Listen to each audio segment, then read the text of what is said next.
idol madla, nakakahanga, may mga hawak, gandang linyada. Ika'y inspirasyon kung bakit hanggang ngayon ako'y palaging kumakarera.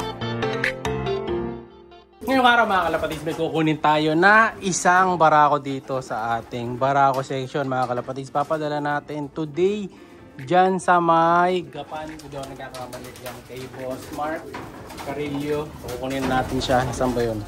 So isang blue check na breeder natin yung kukunin natin dito. Ayan. So nabili niya sa atin yung isang blue check na breeder Speedbird. No? So jackpot siya dito. Actually mababa lang niya ito nakuha sa atin mga kalapatids.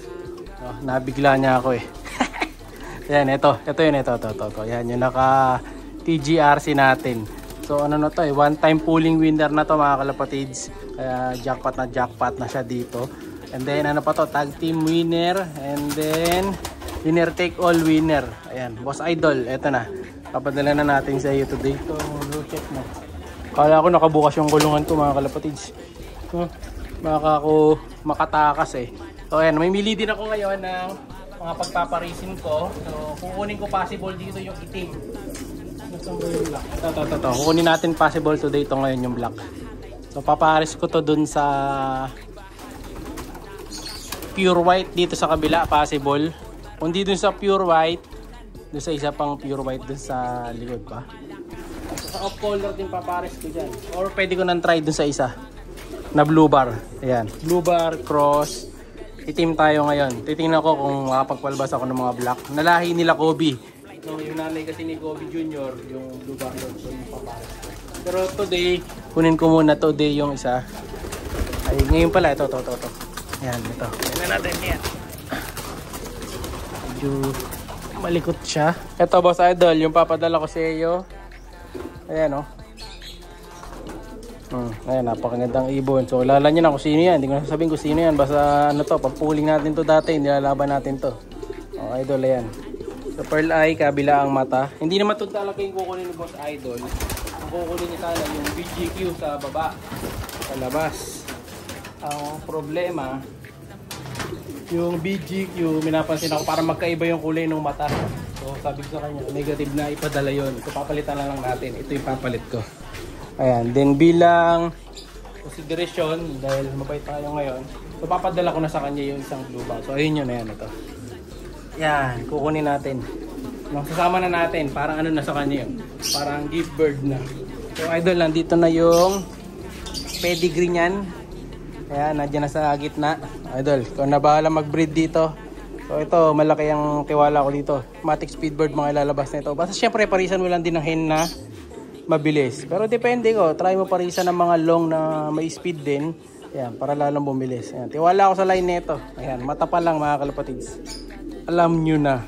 No? So, lagay na natin muna sa box. Thank you, Idol ha.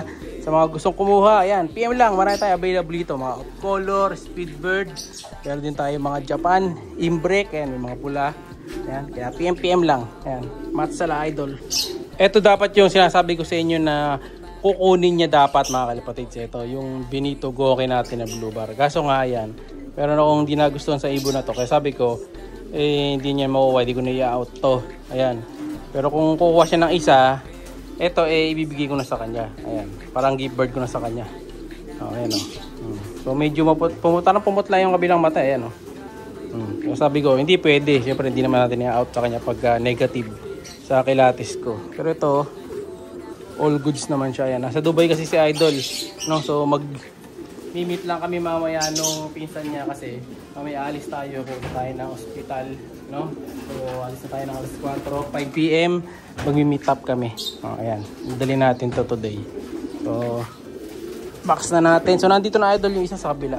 Next naman dito sa isa. Laki din nito. So ikaw na bahala Idol dito sa isa. Ayan. Thank you. Dahil nakapag-box na tayo ng kalapate. Ito, kunin na natin yung kinukuha kong black. Pero sara muna natin to baka tumakas. Yan. Kunin natin yung itim. Paparis ko kasi matagal lang din nagagamit ito mga kalapatid yung ating Peter Van de Merwe. No? So nasa ano na yata ito. Baka kalating taon lang din nagagamit to. Yan. Gamitin natin siya today. Yan. Kunin natin. Ito siya oh. Ayan. So tingnan natin. Ganito ba magandang pares to? No? So mata nito may pagka green. Green eyes yan eh. Yan. So hanap tayo ng kapares dito sa kabila. Gusto ko sana dito sa Grisel. Kaso parang di sila bagay. So it's either blue bar or dito sa isa pwede rin eh. Ayan. May pinagpares kasi kung isa dito. For now, ito dalawa. So yung Jansen Relax saka yung puti. Pero pili kayo sino mas bagay yan. Ipagtatabihin natin ha. So comment kayo kung sino yung mas maraming boto, yun ang ipapares natin dito. Ang laki na nito, dati liit lang nito. Tayo ko muna yung camera dito. So ito yung Merway mga kalapatid. Ayan. Para makita nyo. Ayan, sakto-sakto yung camera, ang liwanag. So anong kulay kasi nito, pure black siya. Pero para siyang black na checkered. Ayan o. Iba yung pagka-black niya. Hindi siya katulad ng black na parang yung kulay off yung black. Ito hindi siya. Parang may pagka-checkered yung black niya. Ayan o. So inanay nito is yung Koopman Rezo High Milim. And then yung tatay niya is Peter Bandy Merway. So laki na nito. So paanak natin to. Ano na pala to? 4 years old na rin. 4 years old. So ano na rin pala to? 4 years old na rin mga kalapatid. Bubuyuy pa. So yung mga kapares niya possible. Ito tingnan nyo. Ito mga kalapatid. Puti. So, dito ko siya planong ipares. So yung puti na to SBR Cross Vandenbroek to. So ayan. Papalis natin. Ayan. Puti at itim. Try natin. Pagparisin to. Tingnan natin kung maganda yung kalalabasan. Pero kayo, tingin nyo. Okay bang pagparisin to? Black and white combination tayo ngayon. Ayan. Sa size, may small hen tong hen, yung puti. Yung isa malaki, yung itim malaki siya. So, malaking ibon. May na kasi bumura ako yung isa, yung Jansen Relax eh. No? So kunin ko yung isa, yung Jansen Relax. Ito yung Jansen Relax naman mga kalapatid yan. Sino mas bagay sa dalawa? Ayan. Jansen Relax, cross white or yung Merway na itim, cross white. Pili kayo sa dalawa mga kalapatid. Ayan. Pag pinares ko to kasi dalawa na to, dadami yung puti nito. Ayan. Hindi ko lang sure kung magiging ganyan pa itsura. Ang likot mga kalapatid. Ayan. Sakto-saktong pairing to. Pero kaya lang hindi siya malakas bumarako. So, ito naman yung dalawa. Ayan mga kalapatid. So, pinagtabi natin yung dalawang barako natin. Yung itim malakas bumarako yan. Yung Jansen Relax medyo shy type yan. Ayan sila oh. Diba? Hindi maano yan eh. Hindi mabarako tong Jansen Relax. Kaya minsan yung similya niya sumasablay. Minsan isa lang. Kaya ngayong anak sa atin ito mga kalapatid dalawa lang eh. Yung iba kasi na-out na natin. Ang natira sa akin dalawang kamukha niya. Yung mga blue, mga checkered ng labas in-out natin. Yung hindi niya kamukha. Ganda din oh. Diba? So yung huling anak niyan isa lang. And then yung last inalis ko na yung itlog.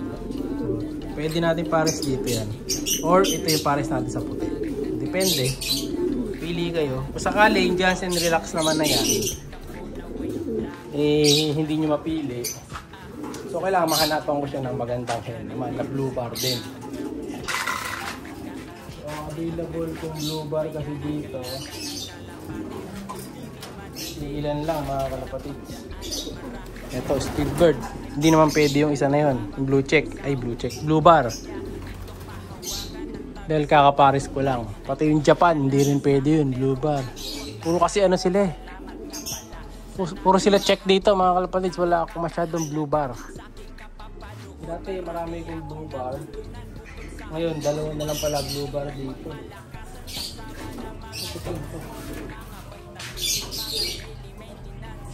Ito pwede. Kaso matanda naman yung isa.